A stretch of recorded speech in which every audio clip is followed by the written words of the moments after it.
Lingkaran Survei Indonesia atau LSI Denny JA merilis survei terkait tingkat kepuasan publik terhadap Presiden Joko Widodo. Hasilnya tingkat kepuasan terhadap Jokowi pada akhir Januari 2024 sebesar 80,8%. Hasil survei ini dipaparkan oleh peneliti LSI Denny JA Aji Alfarabi pada hari Selasa 30 Januari 2024. Survei LSI Denny JA terbaru dilakukan pada periode 16 sampai 26 Januari 2024. Metode penentuan sampel yakni multistage random sampling didapatkan 1.200 responden. Teknik pengumpulan data yakni wawancara tatap muka dengan menggunakan kuesioner. Dalam survei ini margin of error-nya kurang lebih 2,9%. Tingginya kepuasan publik terhadap Jokowi, nyatakah kepuasan terhadap kinerja Jokowi sampai 80% prosentase yang wajar? Survei dan lembaganya Instrumen Politis Pemilu 2024. Untuk membahasnya kami terhubung dengan analis senior PKAD Bung Fajar Kurniawan. Kita sapa terlebih dahulu. Assalamualaikum warahmatullahi wabarakatuh, Bung Fajar. Waalaikumsalam warahmatullahi wabarakatuh. Dengan Mas Kabar Andi, yang baik, Bung apa Fajar? kabar? Alhamdulillah. Baik, alhamdulillah. Alhamdulillah. Dan ini survei nampaknya baik atau tidak baik ya Bung Fajar? Ini kayaknya tingkatnya terlalu dilebih-lebihkan atau bahkan ada faktor politis lainnya. Dan kali ini kita membahas tadi Bung Fajar, tingginya kepuasan publik terhadap Jokowi apakah nyata? Dan kepuasan terhadap kinerja Jokowi sampai 80% ini persentase yang wajar menurut Anda Bung Fajar? Baik, Bismillahirrahmanirrahim. Assalamualaikum warahmatullahi wabarakatuh. Waalaikumsalam. Alhamdulillah, Rasulillah, wa ala alihi wa sahbihi wa mawalah, wa la hawla wa la quwata illa billah. Eh, ya, saya kira ini eh, di tahun-tahun politik ya, terutama beberapa bulan terakhir menjelang kontestasi politik nasional ya, saya melihat ada kecenderungan ya untuk kemudian memobilisasi eh, lembaga-lembaga survei tadi ya, untuk kemudian memberikan semacam justifikasi ya, ya, justifikasi akademis dan populis ya untuk rezim yang berkuasa ya, untuk kinerja rezim yang berkuasa. Apa tujuannya? Tujuannya adalah untuk meningkatkan atau memberikan efek elektoral ya kepada capres maupun cawapres yang didukung oleh eh, rezim yang berkuasa secara terbuka. Dan kita tahu semua tahu tentu siapa paslon capres dan cawapres yang memang didukung secara terbuka oleh Jokowi begitu. Nah, cuman yang menarik adalah begini, kalaulah hasil atau persepsi publik atau apa namanya tingkat kepuasan terhadap kinerja pemerintahan Presiden Jokowi setinggi itu ya. Tadi menyebutkan ada yang 80, kalau di LSI kan sekitar 80-an ya, 80,8% ya di akhir Januari kemarin. Di beberapa lembaga survei juga yang sempat saya searching itu hasilnya atau angkanya juga tidak jauh-jauh dari situ. Ada yang 79, ada 82 dan seterusnya. Nah, ini kalaulah memang itu adalah sebuah sesuatu yang faktual ya, seharusnya siapapun capres dan cawapres yang kemudian mendapatkan dukungan secara terbuka dari Presiden Jokowi, maka dia harusnya menikmati keuntungan tadi, efek elektoralnya gitu ya. Eh, Mungkin bisa memberikan sampai 60% atau bahkan lebih dari 60%. Eh, Harusnya tingkat elektabilitas dari pasangan yang secara terbuka mendapatkan endorsement dari Presiden Jokowi gitu. Nah, sehingga tanpa harus kemudian ibaratnya berkeringat-keringat, ya harusnya pasangan yang mendapatkan endorse dari Jokowi itu sudah minimal mendapatkan elektabilitas sekitar tingkat elektabilitas sekitar 60% atau bahkan mungkin lebih dari itu gitu. Tapi eh, ini kan agak berbeda ya. Kita melihat justru sebulan terakhir ini atau sebulan setengah terakhir ini kita melihat bagaimana Presiden Jokowi itu seolah berakrobat ya, berakrobat ke sana kemari ya, memberikan pernyataan-pernyataan ya, sampai kemudian ya presiden sah-sah saja kemudian untuk melakukan mengkampanyekan paslon tertentu dan seterusnya. Kemudian bahkan dalam langkah yang lebih jauh lagi, eh, presiden ini sudah masuk dalam ranah-ranah yang lebih teknis. Jadi misalkan contohnya bagaimana kemudian getol sekali Pak Jokowi ini berkeliling ke berbagai wilayah, berbagai daerah, terutama di Jawa ya, untuk kemudian memberikan program bansos yang saya kira itu juga ugal-ugalan, ya. Nah ini harusnya kalau dengan apa namanya eh, tadi tingkat penilaian kinerja masyarakat terhadap eh, pemerintahan Presiden Jokowi itu sudah setinggi itu, maka seharusnya tadi berpengaruh terhadap tingkat elektabilitas dari calon yang kemudian didukung secara terbuka oleh eh, Presiden Jokowi begitu ya.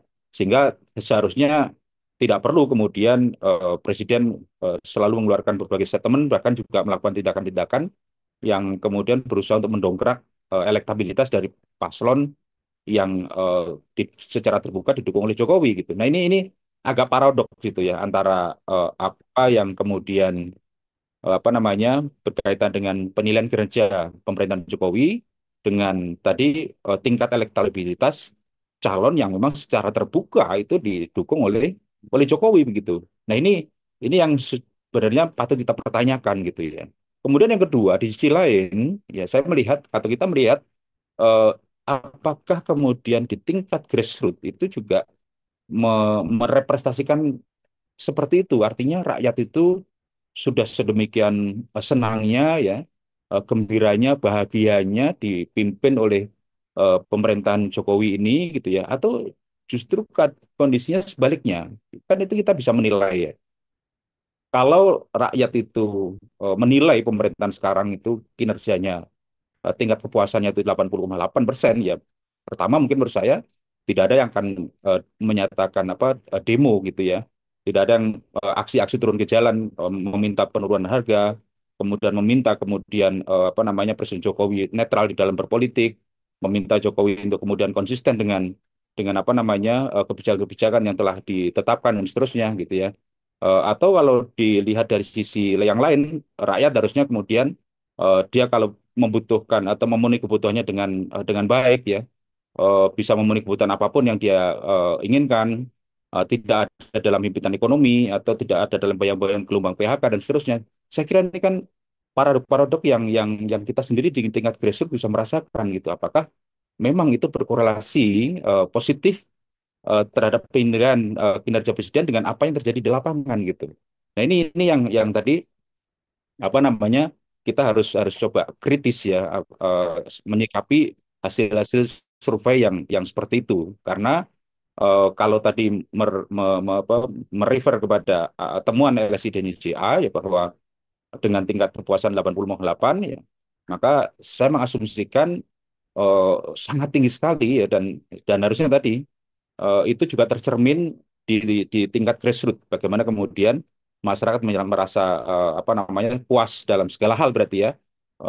Apa namanya misalkan tadi dalam ya kalau mau nyekolahin anak ya nggak ada masalah gitu atau mau berobat juga nggak ada masalah gitu mau apa namanya terkait dengan hal-hal yang lain ya memenuhi kebutuhan yang lain juga tidak ada masalah tapi yang kita lihat juga justru sebaliknya bagaimana kemudian sekarang masyarakat tuh kalau menurut saya sedang terjangkit namanya mental illness gitu ya, terkait dengan penyakit mental ya, sehingga banyak hal-hal yang kemudian apa namanya terjadi di masyarakat yang itu datangnya dari adanya terkait dengan apa namanya kesehatan mental atau mental health ya.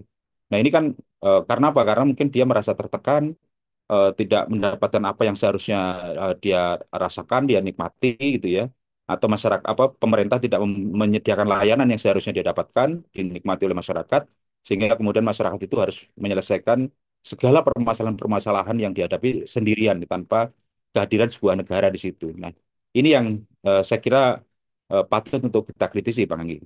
Ya, baik. Jadi, adakah kepentingan politis di balik survei-survei tersebut, Bung Fajar? Ya, kalau saya menilai memang seringkali survei-survei, terutama survei-survei yang terkait dengan survei politik dan survei-survei yang diadakan menjelang atau di tahun-tahun politik ya. Ini kayaknya juga seringkali memanfaatkan ketidaktahuan publik ya. Eh, Misalkan contoh misalkan terkait dengan pengambilan sampel ya. Tadi sudah disebutkan misalkan pengambilan sampelnya adalah multi stratified random sampling dan seterusnya atau multi state stratified random sampling dan seterusnya. Ini kan term-term yang memang tidak semua orang paham gitu ya. Bagaimana itu diambil, bagaimana itu detailnya ya. Tapi dalam banyak hal banyak juga tadi survei-survei itu memang dilakukan walaupun tadi menyebutkan apa namanya metodologinya gitu, tapi ditujukan untuk melegitimasi hal-hal yang kadang-kadang bertentangan dengan kehendak publik gitu.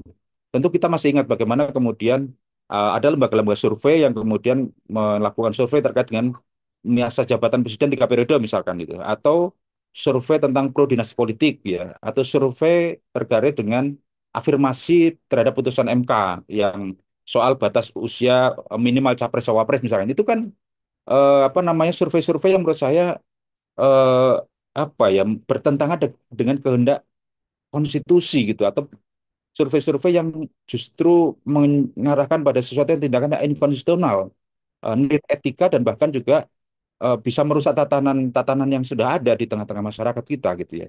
Nah ini eh, saya kira memang semakin banyak juga lembaga-lembaga survei itu yang sebenarnya dia bukanlah lembaga survei yang independen, tapi dia sudah menjadi konsultan politik ya, dia sudah menjadi tim sukses gitu ya. Eh, Sehingga disinilah patut dipertanyakan seberapa independensi dari lembaga-lembaga survei itu gitu ya. Karena mohon maaf ya kalau untuk melakukan sebuah survei nasional, apalagi mengharuskan ada tatap muka dengan responden sekian ribu, 1.200 orang, 1.300 dan seterusnya, itu biayanya nggak mahal, Bung. Apa biayanya mahal sekali, Bung. Tidak kurang dari 1,2 sampai 1,5 miliar. Ini kan suatu angka yang cukup signifikan gitu. Nah, dari mana kemudian lembaga-lembaga survei tadi mendapatkan dana untuk melakukan survei seperti itu? Betulkah mereka itu mendanai mereka sendiri? Atau ada sponsor yang lain? Atau ada pemesan ya? Atau ada orang yang membayarin? Nah, ini kan seringkali tidak disebutkan kalau ketika melakukan konferensi pers yang mereka kemudian menggelar jumpa pers untuk menyampaikan hasil survei itu tidak atau jarang sekali disebutkan bahwa survei ini didanai oleh partai politik A atau survei ini didanai oleh koalisi Indonesia Maju misalkan ini kan tidak pernah disampaikan gitu ya dan nah ini yang sebenarnya juga mengkhawatirkan jangan-jangan survei-survei tadi atau lembaga-lembaga survei itu memang sebenarnya adalah konsultan politik atau tim sukses atau bahkan jurkam yang bersembunyi di balik kebebasan akademik ya survei atau bahkan lebih jauh lagi yang saya khawatirkan itu adalah lembaga survei itu sebenarnya adalah agitator yang kemudian menggiring opini masyarakat untuk sampai pada opini-opini yang tertentu gitu. Ini yang apa mengkhawatirkan. Walaupun kita juga apa namanya memahami bahwa masyarakat kita semakin cerdas ya, tidak begitu saja percaya terhadap hasil-hasil survei yang ada gitu ya. Eh, tapi sebagian juga masyarakat kita apa namanya terutama yang mungkin akses informasi, akses pengetahuan terbatas ya sangat bisa jadi sangat mudah untuk mempercayai hasil-hasil survei yang semacam itu gitu. Nah, ini apa namanya yang harus terus kita kritisi saya kira begitu. Baik, Bung. Ya, Dan apakah hasil survei dapat memberikan keuntungan bagi objek survei itu sendiri yang tadi juga Anda paparkan? Atau bisa dibilang secara tidak langsung survei ini menjadi marketing tools bagi para politisi, Bung? ya survei itu kan berarti apa namanya sebuah instrumen penelitian ya. Survei itu sebagai sebuah ilmu atau survei dengan metodologi tertentu sebagai sebuah ilmu itu kan netral sebenarnya ya. Jadi kalau instrumen itu digunakan secara benar, konsisten dengan metodologi ya, maka sebenarnya itu akan bisa memberikan manfaat kepada siapapun ya. Em, dari sebuah survei tadi itu, apakah yang kemudian memang memberikan pendanaan terhadap survei itu atau masyarakat secara luas itu bisa mengambil manfaat dari hasil sebuah survei gitu. Asal tadi catatannya survei tadi dilakukan dengan metodologi yang benar, kemudian apa konsisten pada metodologi yang sudah diakui ininya, tidak tidak kalau istilahnya tidak ditukangi gitu ya. Sehingga itulah yang tercermin apa namanya dari hasil sebuah survei. Sama misalkan sebagai sebuah ilmu, maka itu apa namanya ini kan bagian dari ilmu statistik ya mungkin ya. Jadi eh, apa sepanjang itu digunakan dengan jujur, dengan benar, maka itu bisa kita eh, percaya dan kita bisa ambil manfaatnya. Ada sebuah buku yang menarik yang ditulis oleh si Daryl Huff ya. Dia menulis sebuah buku berbohong dengan statistik. Ya. Jadi statistik itu apa bisa merepresentasikan atau menunjukkan kepada kebenaran, tapi juga bisa digunakan untuk membuat sebuah kebohongan. Itulah ilmu gitu. Makanya tergantung siapa yang menggunakan ilmu itu, ya. Karena tadi ilmu itu netral. Kalau yang menggunakannya adalah tidak netral, menggunakan untuk kebaikan atau untuk keburukan, nah itu tergantung. Ya. Kalau digunakan untuk kebaikan, maka kita semua bisa mengambil manfaat dari situ dan menunjukkan pada arah kebenaran. Tapi kalau kemudian digunakan dengan untuk sebuah rencana jahat, maka itu pula yang akan tercermin dari hasil-hasil yang diuraikan dari sebuah survei atau sebuah penelitian apapun ya, termasuk penelitian-penelitian yang melibatkan statistik di dalamnya dan seterusnya. Jadi kalau saya ilustrasikan misalkan tadi seorang politisi ya, kalau dia menggunakan instrumen survei ini dengan benar, maka dia bisa memetakan basis dukungan apa elektoralnya dia di mana saja ya dengan survei yang jujur maka dia akan bisa mengetahui daerah mana saja yang kemudian apa namanya yang basis yang masih lemah ya. Kemudian tindakan apa yang seharusnya dilakukan untuk meningkatkan elektabilitas dia di wilayah-wilayah, di daerah-daerah yang masih lemah tadi itu, ya. Nah ini kalau tadi metodologinya konsisten dan benar sebagaimana yang seharusnya begitu.